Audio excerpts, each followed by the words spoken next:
Hello and welcome to another episode of the FemiNinja Project, and thank you so much for tuning in. I have a really fascinating guest with me today. His name is Glen Lubbert. He is the co-founder and CEO of Stamina Lab, the behavior change platform for health, wellness, and performance, where science-backed solution-focused coaching meets sustainable behavioral change. He is also a former Division One athlete and a Boston certified marathoner. Did I say that correctly? Boston qualifying and Boston Boston Marathon qualified. qualifying. There you go. Yeah. And he is a certified performance coach, solution focused expert, and lifelong entrepreneur whose radically different approach to behavior change is grounded in the belief that people aren't broken. And lasting change doesn't start with fixing a problem. It starts with the future you want to create. Glenn, thank you so much for being here and welcome to the show. Oh, thank you so much for having me. Looking forward to it, Cheryl. So your background is fascinating and your approach is even more fascinating because everybody seems to focus on, yeah, you are broken. This is the problem. How are we going to fix this problem? And you end up in this spiral of like, that you can't get out of. So how did you come up with this approach? Yeah, and you're right, and it just leads to so much guilt and shame around just trying to solve the problem Mhm. or to block you from moving forward because nothing in behavior change is linear. It's a fits and starts constantly. And so when you are constantly looking at the problem and trying to fix the problem, and when you don't live up to the expectations, which you inevitably cannot because that's not how behavior change works, you beat Mhm. yourself up, which is counterproductive. And that's why this evidence-based, solution-focused approach is so powerful because it leads to lasting change because it looks at areas where you're already on the path to the person you want to be. It looks for evidence of where you're on the path and it highlights where you're already showing the capacity and the resources inside you that you are on that path, and it keeps momentum going Mhm. without the guilt and shame. Mhm. And what is powerful about this is that's not something that we came up with at Stamina Lab. This is an evidence-based approach. It's got thousands of research studies behind it, over 40 years of research, over 100 meta-analysis that proves that this leads to lasting change. So it's not just me saying it, it's Mhm. thousands of researchers who have proven this over 40 years that this leads to lasting change. And it does it in a way that's much more joyful. And more gentle with yourself, which Always makes gentle with yourself. Yes. yes, which makes me question, especially since the research has been, over 40 years of research, why more people aren't doing it and why that focus on let me fix you or let me tell you how to fix yourself just seems to still be the prevalent choice of trying to. Well, I have a controversial thing about that, but Oh, I let me love see how I can controversy. best describe this with so the traditional approach comes out of cognitive behavioral therapy, Hmm. cognitive behavioral change, which looks at what is blocking you. What's the cause? What are the blocks that are in front of you that we can remove? How do you want to reframe something? And this approach, which looks at what the root cause is, fits really well within the medical establishment, which is Hmm. doctors look for the root cause of things. So Hmm. that's which is good. We want them to do that when we have a medical problem.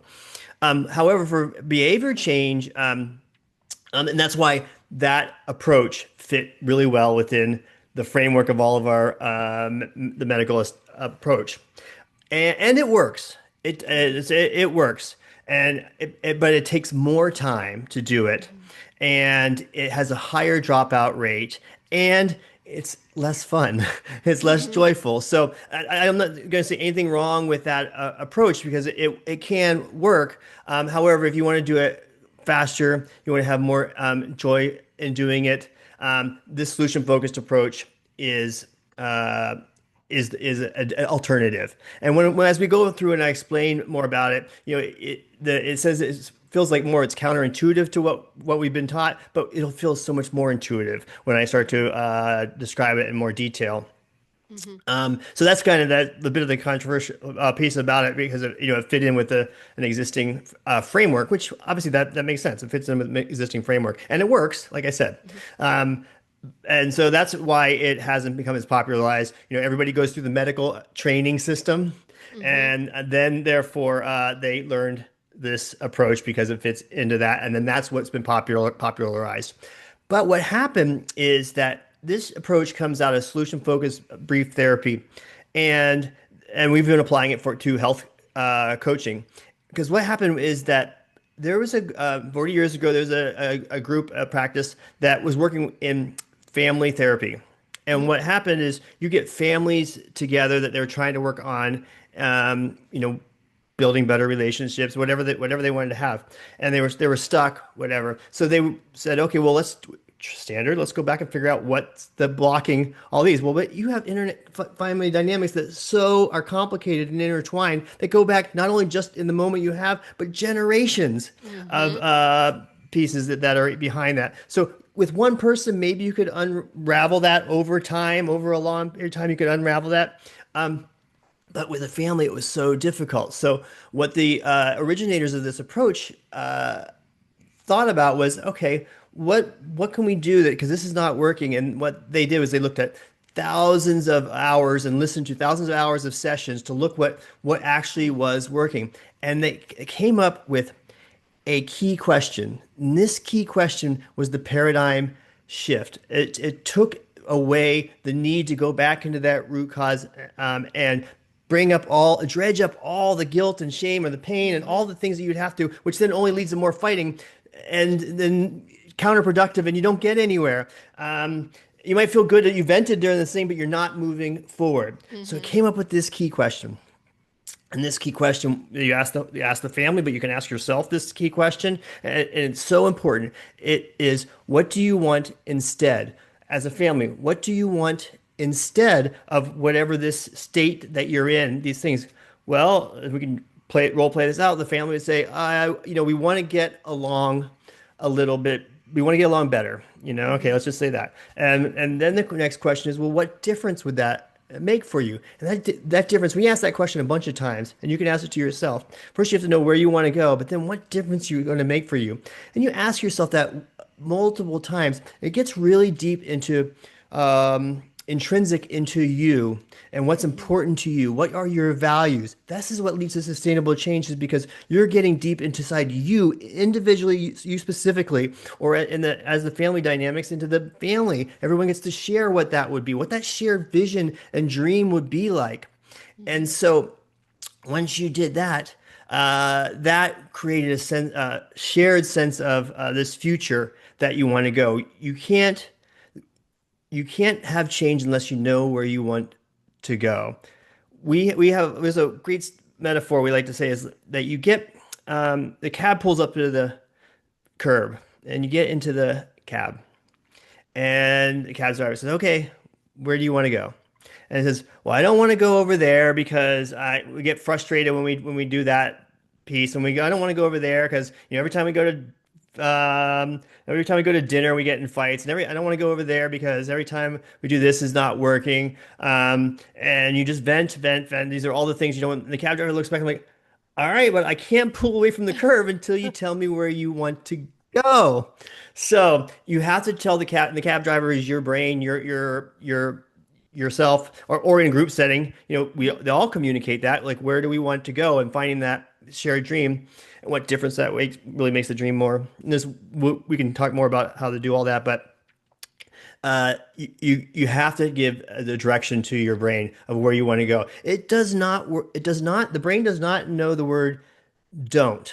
So if you say, and let's say health context, don't eat cake, or don't drink wine, or don't eat this sugar, or whatever your thing you want to avoid, it knows the taste of cake. It knows the smell of cake. It knows how you feel when you eat the cake. It knows the dopamine response when you have the cake. So when you say don't eat the cake, your brain doesn't know don't. It just has Mhm. all the sensations of cake. So every time I say don't eat the cake, don't eat the cake, all your brain is hearing is ooh cake, cake, cake, cake, cake, cake, cake, cake, cake.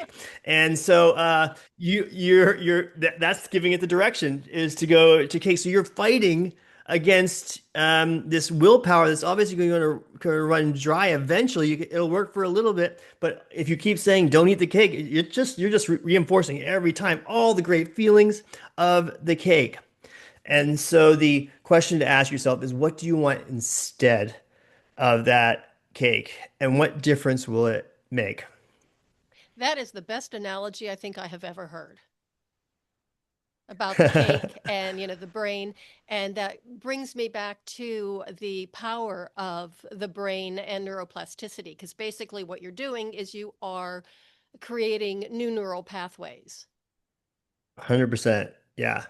And you're doing it and because you have to give it a direction, otherwise Mm, you're still going this down the same neural pathway. And now you could mm, do this. So but the common thing out there is to create habits. All right, let's mhm, create a habit. And I'm a tiny habits certified coach, and the approach is useful in one context of this, but it can be rigid. So, say for example, we go back to the example of trying to figure out what caused your challenge. Like, okay, well, when I had cake last week, and then you say, okay, well, let's dig in to why you ate the cake. What was the trigger of the cake? And then we're going to come up with a new, whenever that trigger happens, we'll come up with a new thing to do instead. All mhm. right. All right. So that sounds logical. We go back and say, okay, why did I have the cake? Well, now I have to relive the whole reason why I had the cake. Mhm. My ex-wife called and we got in an argument over the kids, and I just wanted to feel good, and the cake, and so I had a piece of cake, and I ate it all, and I felt bad afterwards. And then I was beating myself up. And now I'm doing it again because I'm having to tell you all about it, and I even feel worse again. I'm like, "Ugh, I just can't do this. I'm defeating myself, and and so say, okay, well, traditionally say, the next time you have that, the wife calls, you have that fight. What can you do? Okay, we come up with some strategies and Mhm. da da da. However, that's just one stressor, and something else could happen that would cause that, and something else. So now I've got to come up with a plan for all these different things that are going to happen. So it's kind of a whack-a-mole. I'm constantly Mhm. coming up with new things, and so then if something happens just a little bit different, where that trigger is different and the action, you need to come up with an action for every time, then again you're playing whack-a-mole. And so such a complex living situation. We have different days of the week, weekends, weekdays. The weather's constantly different. We have Mhm. people are visiting us. We have different work stresses. It's such a complex mix of things that are going to happen every day. It's nearly impossible to come up with a straight one-to-one. When this happens, this happens. It's a Mhm. very rigid formula, and we Mhm. need to be more anti-fragile, which means when things happen, you are actually getting stronger by this stressor. And so again, the person came. Let's go back to the example. The person comes and says, oh my goodness, I had a bad situation, and I sorry, but coach, I didn't. I had a whole piece of cake, and I'm really upset about it. Again, and then instead of be asking them anything about this whole story of why they had it and have them to go into it, I'll say, all right, well, what kept you from eating a second piece? Now, all of a sudden, we've shifted from all the things that went bad and all the things that they did to what resources, what what agency did they bring to the table in that moment that prevented them Mhm. from eating a second piece of cake? Well, Mhm. I didn't eat a second piece of cake because I knew I didn't want to have that much sugar. I didn't eat a second piece of cake because that's just too, that I realized that's too much. I was aware of the moment, and then you say, what else and what else? Now I've listed 10 things. I've asked you 10 things that you said you brought to bear. Not that I said, I'm not interpreting it for you. I'm not telling you what you did. You are coming up with that. And that is so important in this approach, is because you have the agency throughout this entire conversation. You were telling me why you didn't have that second piece of cake. And now you've explained that all. So now ask what did you notice when you said all those things? You say, Mm-hmm. well, almost 100% of the times people say some variations of, I'm further along than I thought I was. I'm doing better than I thought I was. Mm-hmm. Now that's a whole different mindset and place to be. I haven't wasted any time on the grief and the shame. Mm-hmm. I have focused on what I did bring to bear. And now the next time some stressor happens, it doesn't matter. Um, and you go to some weather way to make you feel better, you start to remember. And because we ask this question, you ask this question to yourself over and over and over and over again. Every time something happens where you quote unquote fell off the wagon, you've never fallen off the wagon. By the way, you've never fallen off the wagon. You still at any point you still brought some resource to bear, and you keep reminding yourself that. And so the next time, maybe you have that full piece of cake again and you stop at that. Maybe you only have a half a piece of cake. Maybe you just get to the point where like, I'm going to get that cake. And then you say, you know what? I remembered all the things that I did bring to bear, and I'm going to bring it to bear right now before I even have any. So obviously the cake, you can insert anything else you want inside for the cake, but you start to see that this changes how you perceive yourself and the questions you're asking yourself and what Mm-hmm. you actually are doing. Even in the toughest times, you are doing something. And that's something to celebrate, to be kind to yourself about, and to point out It repeatedly over sounds, and over and yeah. over again, because then you get better. It sounds like it's a far more positive and supportive, approach, and a Correct. way to talk And it's to not yourself, in a way that's Exactly. It's a healthy. better way to talk to yourself. Yeah, and it's not like just being positivity for positivity, Right. because that's fake. That's what another like an approach where you say, I have a belief that is this, and therefore the way you get around it is just to say the opposite. Well, we know we're Mm-hmm. lying to ourselves when we say that. That's not true. But when you look for evidence in your life, when you're the detective in your own life, and you look for evidence where you are doing that, when you are doing opposite of that, the thing that you don't like, or you want to change, that's that's real. That's a Mm-hmm. belief, because you've done it. You're looking at, again, being a detective in your own life. That's a key theme I want to point out for your listeners, is to be a detective in your own life. Look for where you're already on the path to being the person you want to be. The fact that you're listening to this podcast right now, that is evidence that you are on the path to being the person you want to believe to be. The fact you're listening to this podcast is proof that you're on the path to being the person you want to be. Mm-hmm. So that's what you're continuing to look for. Be a detective in your own life. I love that because I always would tell my clients, I specialize in, pain and recovery and blah, blah, blah, is that, be your own little detective, looking inside your body and being able to determine, oh, this is what's, causing my pain to get worse. This made it a little bit better. I mean, that is so, in my opinion, so empowering to have that kind of self awareness and to be able to have the steps to take to continue on a path of finding yourself, of healing, of, the performance, whatever, health, wellness, everything. Yeah, nobody's perfect, and nobody does their problems perfectly.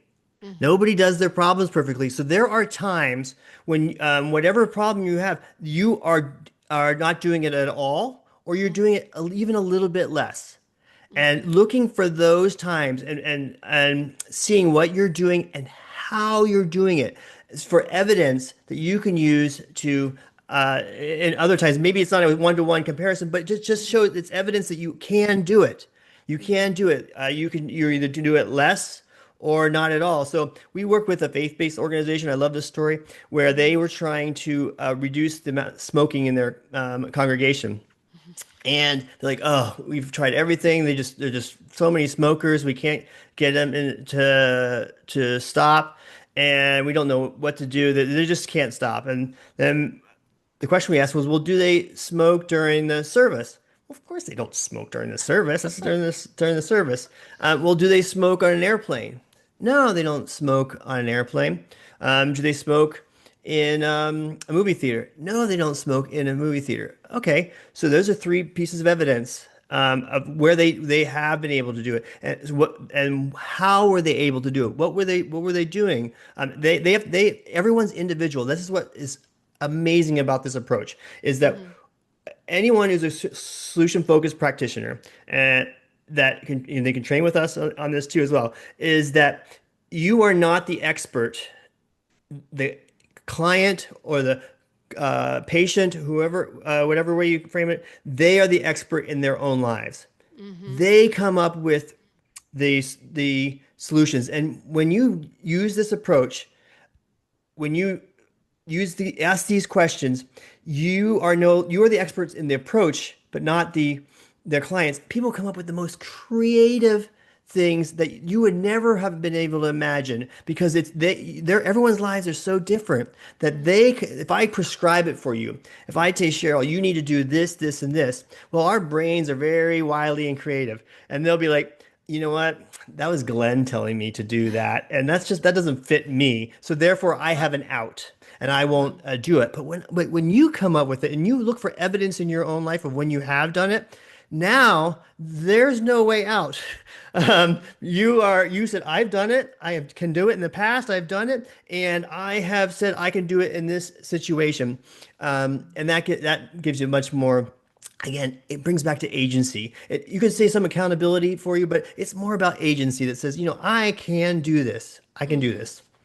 So I'm really curious about, with your background as hang on a second, let me get it. I want to get it right. As a former Division I athlete, how that impacted, your approach. And were you using this as you were doing your, athletic performance or whatever it was that you were doing then? And how has that kind of the interrelationship between the two, the athletics, the performance, and this approach?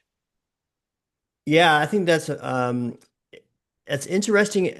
I would say intuitively I did Mm-hmm. it, but this was many years ago when I was a collegiate athlete.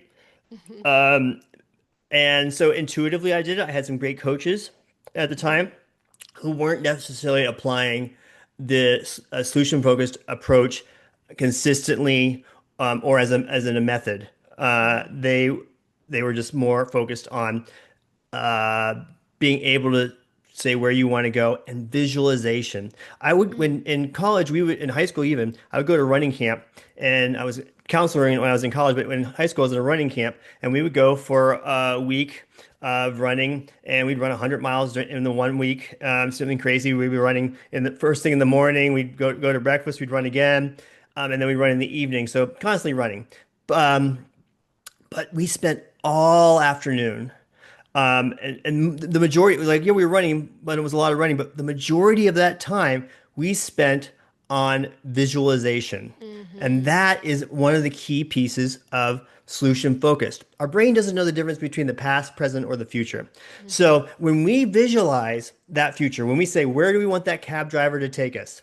Mm-hmm. And what difference will that make? And what difference will that make? You keep asking that question because it gets deeper and closer to your values. And then you visualize, what would you notice you'd be doing in this future? What would you notice what would other people notice you'd be doing? That's a way to get a different perspective. What would your partner or your children or your colleagues or even your pets notice would be Mm-hmm. different about you in this future. You're trying to make it so that way this future tastes like that cake. You want to describe it in the most vivid detail as possible because when we're trying to get to where we want to go, there's so many things that are going to block us. Like I said, the weather, the people, the time of day, whatever. We can. There's going to be so many things that are going to Right. block us. But when we've already visualized that future, we've already been there, and Mm-hmm. we've already been there because we again the past, present, and future doesn't know the difference. So we've already been there. So now the brain gets really creative, Mm-hmm. and it says, all right, well, if I can't if the habit is I go to the gym every Monday morning at 7:30 a.m. and then there's a snowstorm or the kid's sick or what there's now a big meeting Monday morning. Oh well, I can't do it. Mm-hmm. But if I visualize this future that I am someone who is physically active, and what difference will that make? Well, I'll have more energy. What difference will that make? I'll be able to play with my kids longer. What difference will that make? I'll be able to live longer. What difference? And you extrapolate it out. And so now I have a whole different meaning beyond just going to the gym. I have this meaning of this future. And now my brain gets super creative. Well, I couldn't go to the gym, but what could I do? Mm-hmm. Well, I could probably do some push-ups right now. Again, it continues the momentum. It's evidence that you're still on the path to that person you want to be. You've never fallen off the wagon. You're still doing it. I could go for a walk. I could even Mm-hmm. just drink water more. Just looking to be a detective to say, hey, no, I'm still that on that way to be. And your brain gets really creative. Or I could go up the stairs. I could park further away from the grocery store. Whatever. Millions of different ways to be this person. And so it's not so rigid. It keeps that momentum going. And so when I look back at my collegiate career, a lot of it was about visualizing that Mm-hmm. future. There's a story I had was when I went to the running camp. I came back and I learned all this stuff, and I'm 17, 16, 17, whatever, 18. And you're just doing what you're told. The coaches say do Right. this, you do this. You don't have enough worldview. So I'm like, all right, well, this is what they say to do. So let's try it out. So I put a sign on my nightstand, next to my bed, and it had run a 4:29.9 mile at the Butler Invitational. That was the big race of the year.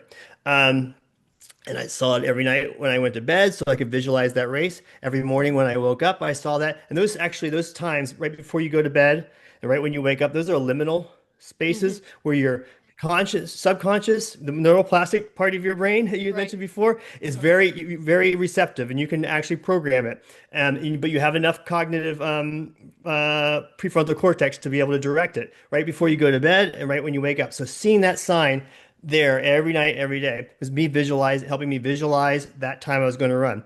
Well, it was 2 weeks before that race. We ran a race. I was not even close to that time. I was probably 25 seconds off on a mile. That's a Mm-hmm. lot for milers would know.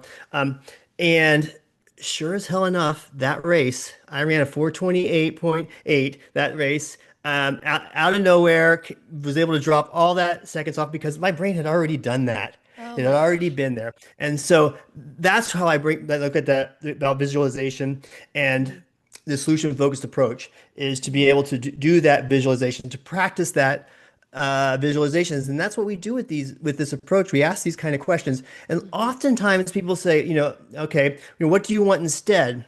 And people could stop right there and like, I don't know. No one's ever asked them. They've never given themselves permission to ask them. Or they have something vague and then they'll say, well, what difference will that make? Well, I don't know. And their eyes go up into their head of the thinking side Trying of to the read their brain. brain. Yeah. Yeah, and they're like, oh, I don't know. And that's when you hit gold, is Mm-hmm. because that's when you're growing, you're stretching, you're creating those new neural pathways. And it's okay not to know. You've never been asked that question. So it's the practicing asking that question Mm-hmm. and to start thinking about. You could have a very vague answer at the beginning, but the more you think about it, the more think, well, what would other people notice? Mm-hmm. What would I actually be doing in the most vivid detail? How would I be doing it? And you're looking for evidence in the past, being that Mm-hmm. detective to say, oh, how would I be doing that? You just keep practicing that visualization, and that gives you that more clear direction. And then now you're in tune with that Mm-hmm. that direction, and you'll get there. And then now you just keep looking for evidence where you're still on the path to getting Mm-hmm. there. It's brilliant. I cannot speak highly enough about the power of visualization. And I used it several years ago for it was like my second level black belt. I can't remember which test it was, but it was nothing but a series of random attacks. So you never knew who was going to be attacking you and with what weapon Hmm. or whatever. And it scared the hell out of me. I mean, I knew, and everybody's working with me. It's like, you can do this, you know the techniques, you know this, you know that. But the thought of that, one person, then two people, three people attacking me, it creeped me out so bad. I just couldn't function. So finally, and I kept training and training, and then it's like, this is exhausting me. And I stopped training my body and started training my brain. And I started using the visualization, and I started with something that was like one person attacking me, just one. And it wasn't a scary attack. And I went through that every single day until it's like, well, that's not so scary. And then I went with two people, then three people, then weapons. I mean, and I kicked butt and took names. It was awesome. I It only love took it. about 6 weeks for, me to say, I think I'm ready now. Yeah. Yeah, it's so powerful. And as you fast forward to now, like I said, that was unrefined solution focused approach. Now, fast forward now, 30, 40 years later, and the way I use it now, since now I'm, an expert in the approach and Right. structured it, we talked about the marathon at the beginning. I ran my first marathon in December. And so, how that going through that process. And by the way, anybody who's run a marathon, I got mad respect for you because that thing is a next level race. And even half marathons.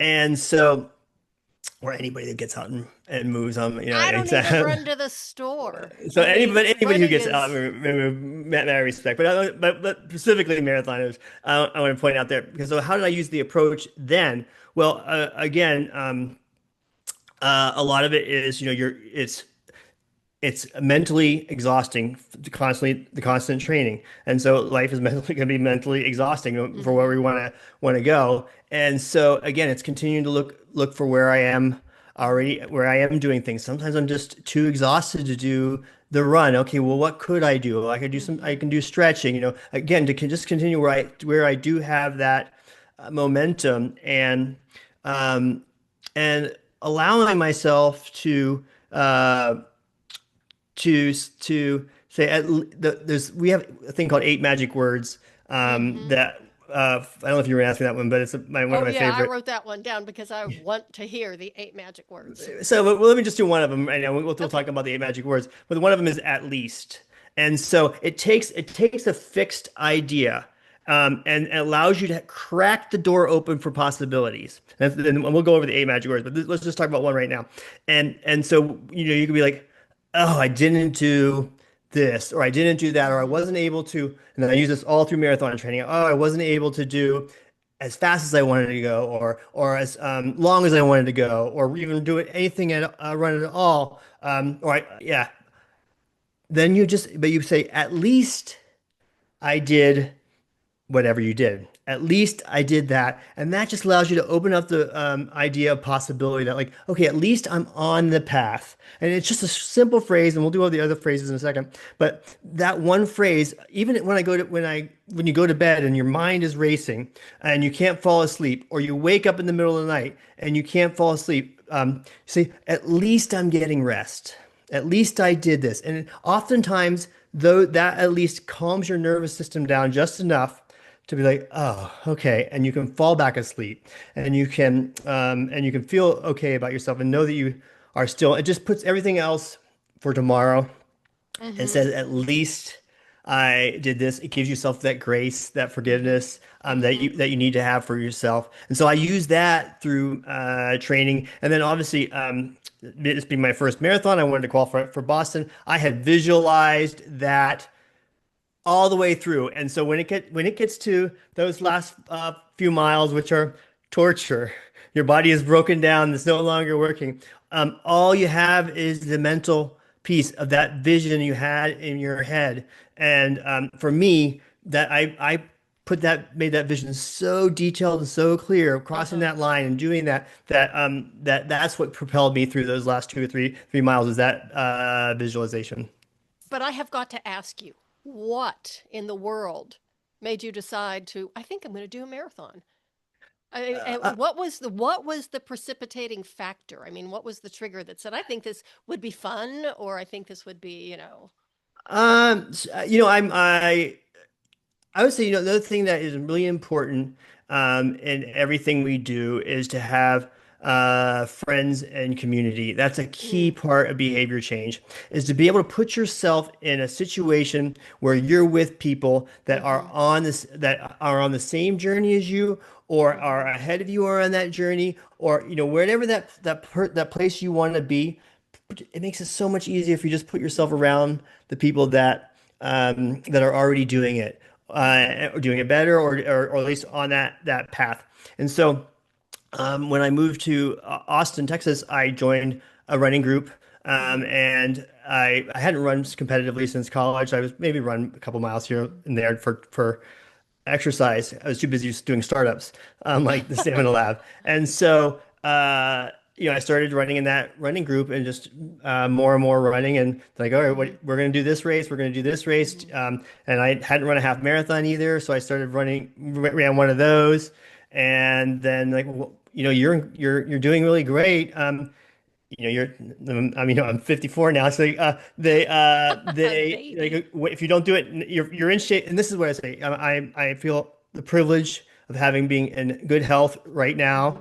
Mm-hmm, And they made the really good point: if you don't do it now, are you ever going to do it? I mean, you're in mm-hmm, good health right now, and so like, all right, well, I can't argue with that. Let's give it a chance. Let's apply everything I know about behavioral science, which I've mm-hmm, already been applying because I was in the group and it was moving me in that direction. Let me apply it all the way to an extreme level of performance. And you don't have to do this extreme level of performance to get the benefits out. You can do it at the smallest little thing that you want mm-hmm, to, smallest thing you want to change. Even cleaning up. I was on home organizing podcast, and it was really interesting because, you know, just applying it, because if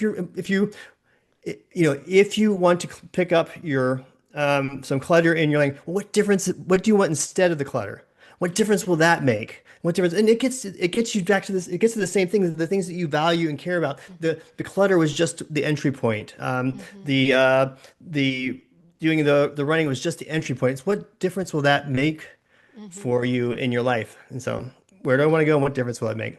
Well, and I love the fact that you're talking about the sense of community when you're doing something, especially something so difficult and challenging, with a group of people who have the same passion that you do and understand the pitfalls and, the what might come along the way, to be able to support each other. That's so important. And I think that the flip side is to be careful who you surround yourself with, because a Correct. lot of people are there just to make you believe that you can't do something.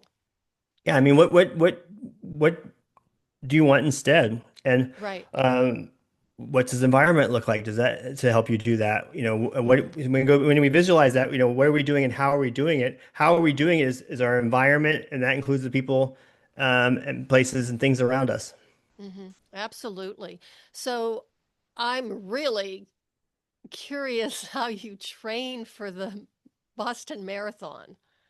Well, again, I joined a running group that was training for it. There was like 20 some people that were all training for the same marathon that I was running. I'm in Boston's in a year and a half, but Mhm. that I'll do the same thing. Just get in a group of people that are already doing it. Get a coach that knows how to do Mhm. it. People that are already doing it. So plug for all the coaches out there. Mhm. And yeah, again, find a group of people that are doing it, because it's more joyful, it's more Mhm. fun, Mhm. and joy and fun. And that's why this approach is so much Mhm. it has so much joy to it, and that's what leads to lasting changes. Just finding where it's joyful in your life.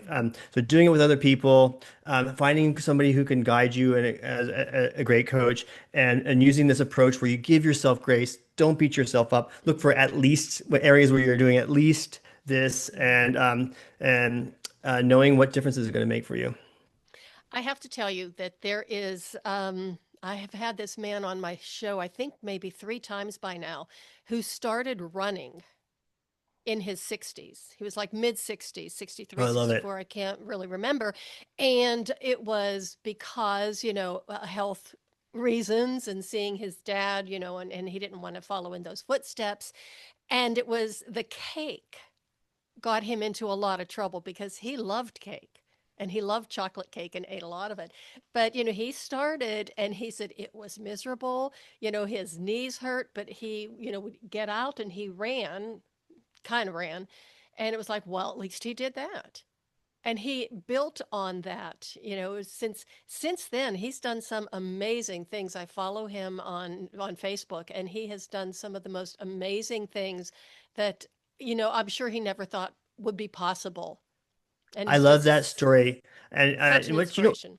yeah, I always love the stories of people who have low longevity and are still performing. I looked up and search for those because those are again, you don't have to be a detective into your own life. You can be a detective into other people's lives. Hmm. Biographies of people. You can pull from evidence from your mother, your father, your ancestors for inspiration to know that, hey, if they could do it, then I could do it. If Hmm. that other person could do it, I could do it. So that it doesn't have to be just to be detective at your own for your own self. There's inspiration. There's evidence that Hmm. it's possible Hmm. from other people. And we work with a lot. We train a lot of medical practices, and lots Really? of times they do. One of the things, you'll get your blood work and you need to you need to reduce your lipids or your A1C type thing. And so that's the goal is Hmm. that number. Hmm. Okay, so now I'm just fighting to get to that goal. So I got to stop this and stop this and stop this again, stopping thing. And Right. and so it's very painful because I'm just trying to get to this goal and I got to reduce and take away.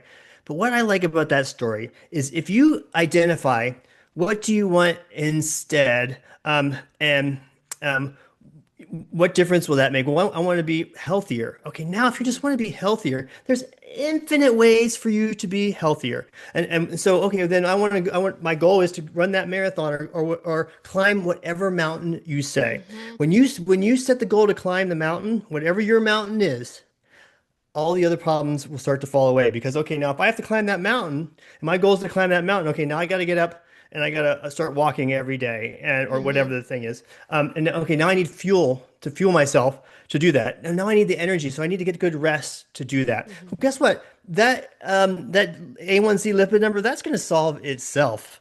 But Hmm. you're going to be on this journey that's going to be much more joyful because you're going to be going towards a direction. You've given your brain a direction. So instead of restricting to try to solve for this number, go on, Hmm. go climb your mountain. Figure out what your mountain is. Don't not what the doctor says or the influencer says or your friend says is the best way. What inspires you? What do you want to do? And the mountain could be just to go down the block and back to start off with. That could be the mountain. Just figure out what you wanted, what you could do, and the other problems will solve themselves. And we see that's how we train the coaches at these medical practices is to start with that question. We work with fitness trainers, and one of our fitness trainers, he worked at one of the big box fitness Hmm. um, companies, and he started there and he's following their protocol. A new client comes in, and the new client, you do an assessment, and the Hmm. assessment says, okay, here, and you stand here and you measure this and you stand on this and do that, all the things. And then they come through and okay, now we went through your assessment. You're deficient here. You're deficient here. You're a little bit there. We can da da da. So Cheryl, you're deficient in all these areas. We can fix these. Do you want to sign up for a package to do this? No, Right. I don't. I want to go back home and crawl in a hole. You just told me all the things Right. that are wrong with me.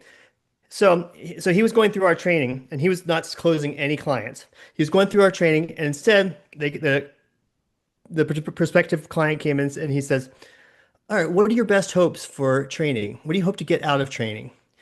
Well, I want to do this and this. I want to lose some weight or whatever. Okay, okay. What difference would that make? Well, I'd be able to get around more. I'd be able to play with my kids more. Or I'd be Hmm. able to finally go on that hiking trip with my buddies that always go on that when I Hmm. don't think I can make it. And what difference would that make? Well, I'd be able to have you eventually get the joy and happiness. But Hmm. you explain all these things that they're going to be able to do, and then he said, "What else? What else?" And so they painted this full picture. They visualized that future, and they've already been there in that future. And then he would just say, All right, in my experience, it'll probably take me 9 months to get you to where you want to go or whatever the number is. Is that something you want to do? Yes, of course I want to do that. I've already experienced the whole thing. I just gave you permission to experience this whole new life that you wanted it to be. And we didn't have to break down, how what's wrong with you, what we need to do to improve you, fix you. That's going to be the trainer's job, and you just show up. And every time you remind them, what's been going better. Just keep reminding them about that. Lots of questions we have in our approach to help you do that, but. His closing rate went from nearly nothing to almost 100%. Oh, And you could, wow. and you could see, and he was the best performer in all of the entire big box organizations across the nation. And Wow. because they started with where they wanted to go, what difference would it make, and that visualized that future, and they had that direction. They were already there, and it doesn't matter how we're going to get there. That doesn't matter. That's the coach's job to figure out how to get there. Yeah, instead of the huge long checklist of all the things that are wrong with you. I mean, Yeah. that's just so devastating and humiliating and demeaning. Yeah. And, Yeah, you you know, show up and then okay, now you're showing up and you're doing this. Oh, maybe now that I'm feeling better, I can go for a hike. Guess what? All those things that are wrong with you, that the doctor's number, mhm, that you had, the blood work, that'll solve itself. All the things that were maybe deficient, those will solve themselves because we've already done that and we're on that mhm, way to getting there. mhm. So I have to ask, because I have written it down, the 8 magic words to Yeah. shift your self-talk. Yeah, so negative self-talk to positive self-talk. And we're not Mhm, talking about, again, positive just for being positive, just positive affirmations. Again, you're just lying to yourself, or repeating it over and over and over doesn't make it real. We mhm, need evidence that we are on that path to change. And this negative self-talk always almost it rears the ugly head of I'm a failure or I'm mhm, not good enough or I always mess things up. These are common statements we tell ourselves. mhm, And so, when we try to say, oh, I'm a failure, oh no, I'm not a failure, I'm a success. And just keep saying that. That doesn't jive. We know it's just a toxic positivity statement. So we want to use these 8 magic words to just mhm, open up the door for possibility. And that's when we then can be a detective in our own life. mhm, And because these are 8 magic words are just so short, it's not like I have to come up with this whole other scenario, this whole mhm, other way of acting, this replacement of a habit. All I'm trying to do is to get myself out of fixed, rigid thinking, to give myself the opportunity mhm, then to start asking myself, what do I want instead? What difference will it make? And show myself that I am on that path to being the person I want to be. And mhm, so those 8 magic words, as right now we said, at least is one of them. At least I've done this, this, and this. mhm, That lists out the things that you are doing. Right now, so far, and not yet. Right now, so far, not yet, and at least. So right now, I haven't figured out how to. I haven't figured out to cook well, mhm, or so far, I haven't gotten this done on time. Instead of I never do things on time, so far I have not been mhm, able to do this on time. Not yet. I haven't done it yet. Instead of I always procrastinate on everything, is I mhm, haven't done it yet. mhm, So those are different ways to just again crack that open up to give you a little bit of hope. mhm, How do you leave the door open for hope, to new possibility, and to change? All of this solution focus is based on hope theory. I mean, people can go look up hope theory, but we have to have a direction. We have to believe, and the way mhm, we do that is to again from fixed thinking to crack that door open, and then mhm, being a detective and looking for evidence of where we are already on path on the change. Like I said, we don't do our problems. No one's perfect. We don't even do our problems perfectly. So there's times when we do it mhm, less or not at all. And so or we're even if there's nothing we can put towards it, we're still getting up. We're still breathing. How are we even managing to do that? that's even a clue that says, hey, you know what? I can still do this. There's a way to do it. I'm still at least I got out of bed this morning. Yeah, You know, depending on right. how deep you want to go. At least I got out of bed this morning. Hmm. Well, it's just such a more positive and life affirming, approach rather than just beating yourself up constantly. You're not going to get anywhere if you're just doing that. Yeah, I mean, you can. It's just slower and not And as not not as as joyful. joyful. Yeah. And not as much fun. Wow. Okay, so this has been a fascinating conversation, and I'm really sorry that we didn't have it like a year ago or so when I was in the process of moving, because my husband and I just moved from Denver to a small town in Missouri, and the process has been very interesting. Let's just put it to you that way. And it was like all of a sudden everything was happening at once, and it was like, at least I have this done, at least I packed this, at Great for least overwhelm. yeah, because it's so easy to get overwhelmed by so many things. Then after we moved, and it was like, okay, now I've got to learn a whole new system of how they do things in business, and get the driver's license and all this stuff. And it's like, but at least I unloaded the dishes. And when you do feel that emotion of I'm feeling overwhelmed or I'm feeling anxious or I'm feeling stressed, people often ask, what's your ideas for helping people who are managing stress? In all those cases, the moment you notice is the gold. Okay, I noticed, which we eventually we noticed. When you notice, and it doesn't matter how long you didn't notice. You don't beat yourself up with that. Like the awareness is the Right. gold. You notice. Okay, great. Be kind to yourself. Oh yes, welcome back. Oh yeah, welcome back. I'm noticing that I'm feeling I have feelings of overwhelm. I notice Mm, that I have feelings of stress. Then the question is, well, what do you want instead? Because mhm. we're trying to manage stress or overwhelm. I'm like, oh, but I need a destination. What do I want to be instead of overwhelmed? Mhm. And again, what difference will that make? And because then at least I've done this. Look for Mhm. evidence where you are managing your overwhelm, even in the smallest way. Mhm. I just have to ask, so when you were that teenager and you had the little affirmation, of what you were going to, the goal of running on your Not affirmation. bedside So, table. and I don't Oh, think that's different. Yeah, I would say not. It's not an affirmation. I'm not affirming that. I'm not trying to say something to affirm myself. And I think that's it's not like the hang in there cat on the wall right, affirmation.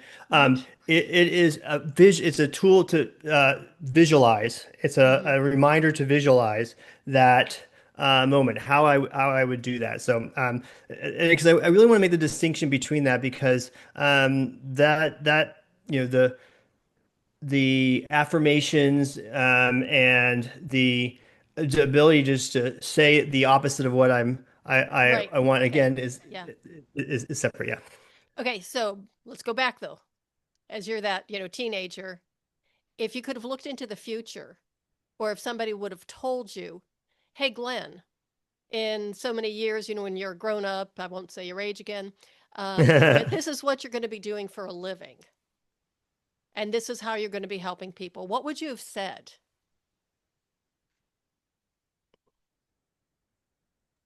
Huh. Um, I think that at some level I've always been doing this. Mm-hmm. I've been always doing this. Even at that point, I would bring back those visualization exercises to my team and my high school team and share what I did. I published out a weekly newsletter that would say, okay, here's those visualization techniques. So I was starting that. I was coaching along with my coach after college. Like I said, I went to running camp where I was a counselor. And then after college, I was not employed right away. So I decided I went back to my high school and said, I'm like, Mm-hmm. I'm gonna go. I just finished a collegiate career. I'm in great, fantastic shape. Mm-hmm. Do you want to? I can run with your team. Run with the team. And they hadn't been back to the state meet since I left, and so we went. I ran with them just every day. And my coaching technique was just to tell them stories, and they wanted to hear the stories about Mm-hmm. college, so they kept Mm-hmm. up, and we just kept running. We went back to Nice. the state meet. So and then I became a startup founder, Mm-hmm. and a startup founder, and that's one of the things that really led me to really specialize and understand how to systemize this approach, Mm-hmm. because you could be an expert at the technology, the finance, the operations, but you still have to move people. Mm-hmm. And you not only have to move them through the change you want to have in the organization, but they show up with their whole life. And you need to be able to help them at least be able to transition from that, whatever challenge is happening in their life, to be able to show up for the work you need to have them do to be successful for a business. So, and that was one of the impetuses of getting and going really deep into this, Mm-hmm. was to say, okay, how do you really successfully build a culture, which I think I did a really decent job at, but how do I do it systematically at just a Mm-hmm. higher level? And this approach, which we are applying to, like I said, health and performance, we also works really well inside corporations as a cultural tool for coaching. Is that in an AI driven world that we have coming, always now, instant feedback, Yeah. data streaming, AI world that we are rapidly being engulfed in, being able to communicate with humans is still a skill that we absolutely have to have. And Mm-hmm. the solution focused approach is a skill that will be is a meta skill that will serve you so well. Mm-hmm. Excellent. Well, Glenn, thank you so much for being here. This has been awesome. Would you take the time to just share with the listeners how they can get a hold of you, where they can reach you, how they can connect with you? I've got all of this information in the show notes, but I really like for the guest to be able to articulate it because it's a lot more personal. Sure, I appreciate that. Thank you. Staminalab.io is the website. That's staminalab.io. If you're an individual, want to learn more about this, there's links to some resources on the website. You can go to our YouTube channel. We got tons of videos on there Mm-hmm. to go through lots of these different things in, Mm-hmm. in detail. And if you are someone who's a practitioner, a coach, or a medical provider, or anybody who's in a leader in an organization, anybody who his job is to affect change. We have a fantastic coaching program to help you learn to be able to use this approach with your clients or your patients. So again, that's staminalab.io, and you can find me on most everything at Glen Lubbert, GLEN LUBBERT, on all the socials. Okay, excellent. Well, thank you again for being here. I really, really appreciate it. It's been fantastic. Thank you, Cheryl. Everybody, thank you so much for listening. Please do share this episode with everybody you know. It can be life altering and really good stuff, just taking control of your life in a very small little steps. At least you can get something done, right? And just remember to watch that negative self-talk because it does a lot more harm than you think it does. So anyway, yeah, thanks for listening. And that is the way of the FemiNinja.